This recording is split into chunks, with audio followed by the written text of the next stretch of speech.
Hey, what's up, YouTube? We're going to be sharing the gospel of Jesus Christ. We're going to go all the way through the New Testament and then through the Old Testament, and we're going to go verse or chapter by chapter of each video. So this is going to be the gospel of Matthew, and this is going to be the entire chapter 1. And this is going to start off the genealogy of Jesus the Messiah, and this is the NIV version. This is the genealogy of Jesus the Messiah, the son of David, the son of Abraham. Abraham was the father of Isaac, Isaac the father of Jacob, Jacob the father of Judah and his brothers, Judah the father of Perez and Zerah, whose mother was Tamar, Perez the father of Hezron, Hezron the father of Ram, Ram the father of Amminadab, Amminadab the father of Nahshon, Nahshon the father of Salmon, Salmon the father of Boaz, whose mother was Rahab, Boaz the father of Obed, whose mother was Ruth, Obed the father of Jesse, and Jesse the father of King David. David was the father of Solomon, whose mother had been Uriah's wife, Solomon the father of Rehoboam, Rehoboam the father of Abijah, Abijah the father of Asa, Asa the father of Jehoshaphat, Jehoshaphat the father of Jehoram, Jehoram the father of Uzziah, Uzziah the father of Jotham, Jotham the father of Ahaz, Ahaz the father of Hezekiah, Hezekiah the father of Manasseh, Manasseh the father of Ammon, Ammon the father of Josiah, and Josiah the father of Jeconiah, and his brothers at the time of the exile to Babylon.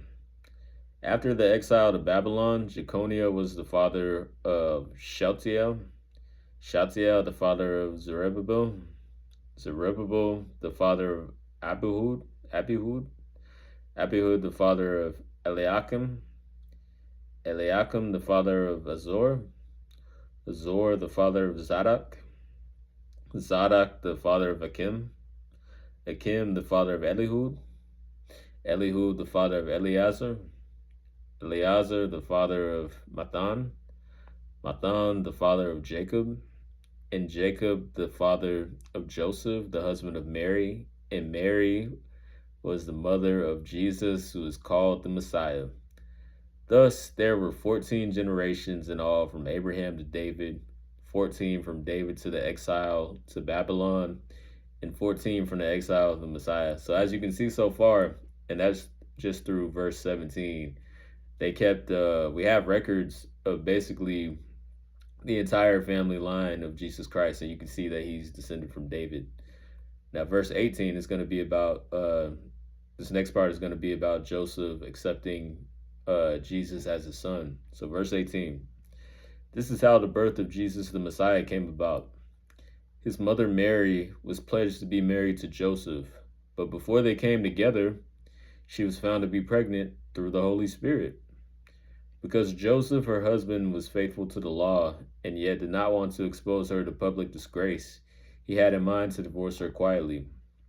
But after he had considered this, an angel of the Lord appeared to him in a dream and said, Joseph, son of David, do not be afraid to take Mary home as your wife, because what is conceived in her is from the Holy Spirit.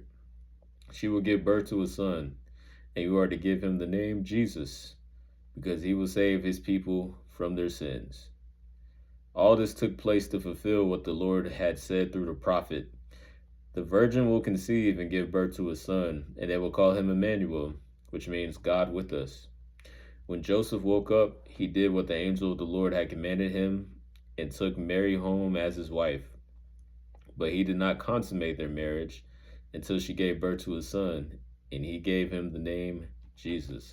So that's the first chapter of the book of Matthew. And this is, I mean, you could say it's a read along, or, as we go on later in the chapter, I'll probably be doing more commenting, but we're going to do a video per chapter. So the gospel, I feel like, is the most important part if you're new to the Bible to start, just to learn about who Jesus is. I would go through Matthew, Mark, Luke, and John, and there's a specific order that's actually the best. I think John, if I'm remembering correctly, is the shortest but most cohesive.